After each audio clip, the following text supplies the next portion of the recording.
Assalamualaikum warahmatullahi wabarakatuh. Hari ini kita akan mendiskusikan terkait dengan filariasis non-limfatik, terkait dengan spesies yang terakhir. Di sini nanti akan ada dua spesies, yaitu Manzonella streptocerca dan juga Manzonella osardi. Kita mulai dari spesies yang pertama, yaitu Manzonella streptocerca. Penyakit yang ditimbulkan oleh spesies ini yaitu streptocerciasis. Infeksinya bisa terjadi pada kera dan juga pada manusia, dan ini banyak terdapat di Afrika dan juga Amerika Selatan.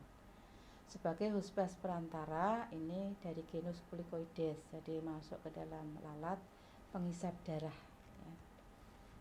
Morfologinya, jadi cacing dewasanya ini akan hidup atau tumbuh di kulit manusia, ya, ada di bawah permukaan kulit.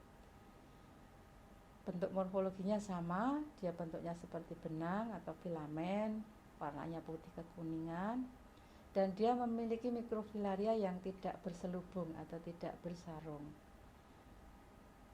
Dan spesies ini juga tidak memiliki periodisitas, sehingga kita bisa menemukan mikrofilaria ini setiap saat, baik itu di kulit maupun di darah.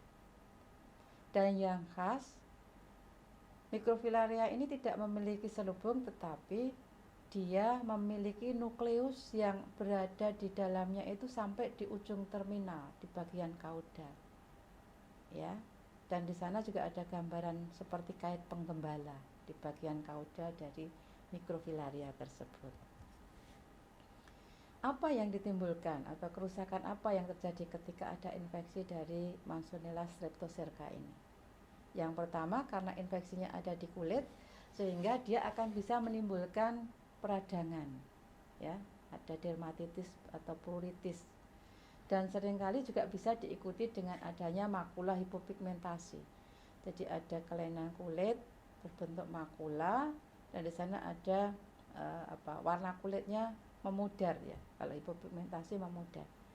Kemudian juga bisa terjadi adanya limfadenopati bagian inguinal. Jadi di daerah selangkangan, di sana ada pembesaran dari kelenjar limfa. Bagaimana kita mendiagnosis dari infeksi Manzonella streptocerca ini? Yang pertama, biasanya dengan anamnesis, di mana pasien atau orang tersebut tinggal, ya, dari daerah mana. Biasanya kita tanyakan, karena itu berkaitan misalnya kalau dia berasal dari daerah endemik untuk infeksi cacing ini. Kemudian kita bisa melihat dengan pemeriksaan fisik, misalnya dengan menemukan adanya gambaran klinis gatal-gatal di kulitnya, ya, ada pruritus. Kemudian juga mungkin kita temukan adalah makula hipopigmentasi. Kalau untuk diagnosis pasti, tentunya kita harus menemukan mikroorganisme penyebabnya. Misalnya dengan menemukan mikrofilaria.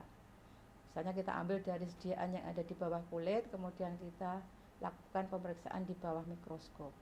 Ini merupakan diagnosis pasti dari penyakit ini.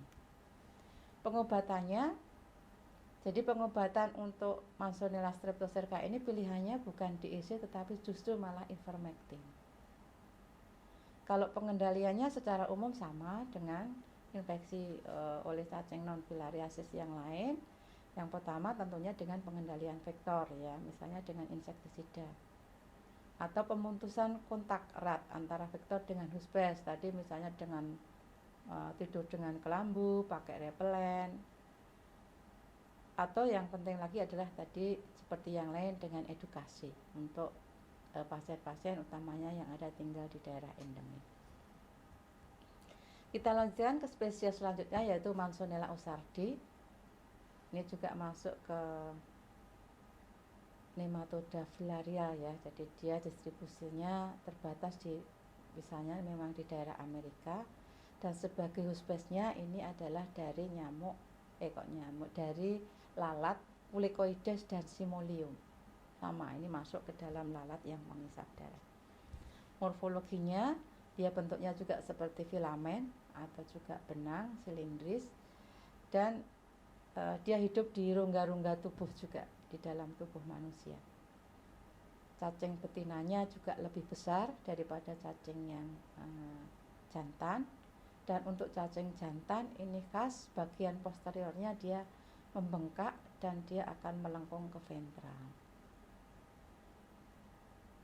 Pada cacing betinanya di bagian belakang atau bagian kaudalnya akan terlihat ada lipatan dan di situ mengkilat ya, lipatan itu mengkilat.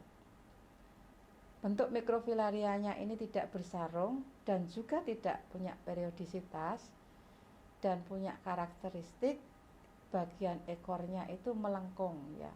Di situ dikenal sebagai button hook. Ya, ini khas pada mikrofilaria yang dimiliki oleh Manzonella osardi. Apa kerusakan yang terjadi ketika terjadi infeksi pada cacing ini? Jadi kalau manifestasi klinisnya ringan, sehingga kalau kita lihat ya, kalau orang bilang mungkin nggak kelihatan ya gejala klinisnya. Jadi reaksi-reaksi jaringan yang terjadi itu juga nggak kelihatan karena infeksinya ringan. Tetapi memang pernah dilaporkan adanya kelainan pada skrotum. Jadi di sana ada hidrokel dan itu disertai dengan pembesaran kelenjar limfo yang ada di situ. Pasiennya juga merasa gatal atau pruritus dan kalau kita lakukan pemeriksaan darah, kita temukan adanya eosinofilia atau mungkin kalau lakukan pemeriksaan fisik di situ ada lesi pada kulit di mana terjadi infeksi. Bagaimana cara diagnosisnya? Sama seperti yang lain ya. Kalau diagnosis pasti tentunya kita bisa dengan menemukan mikrofilaria tadi yang bisa kita ambil dari biopsi kulit atau dari darah, yang bisa kita ambil setiap saat karena memang ini tidak mengenal periodisitas. Kemudian cara pemeriksaannya bisa dengan dilakukan pemeriksaan langsung dengan sediaan tebal atau dengan teknik konsentrasi. Misalnya kalau kita curiga infeksinya ringan, sehingga kalau untuk melihat apakah benar ada infeksi atau enggak, kita pakai dengan teknik konsentrasi knot ini ya. Bagaimana dengan pengobatannya? Kalau pasiennya nggak ada gejalanya ya nggak usah diobati, karena kita ketahui bersama ya, obat itu kan bahan kimia. Kalau nggak ngapa-ngapain kenapa harus dikasih obat? Kita memasukkan bahan kimia kan ada side effect-nya. Tetapi kalau ini punya gejala klinis yang nyata dan punya manifestasi klinis yang berat, itu bisa kita berikan dietilkarbamasin.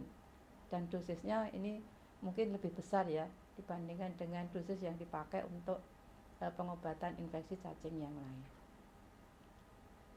Bagaimana dengan cara pencegahan dan juga pengendaliannya?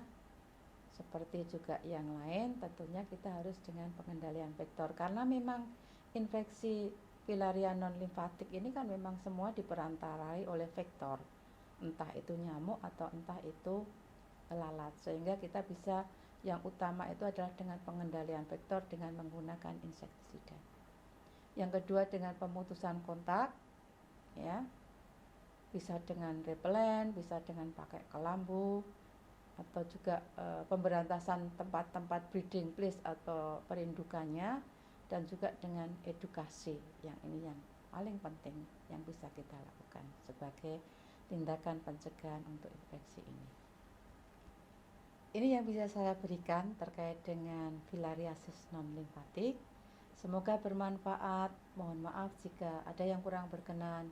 Billahi taufiq wa hidayah. Assalamualaikum warahmatullahi wabarakatuh.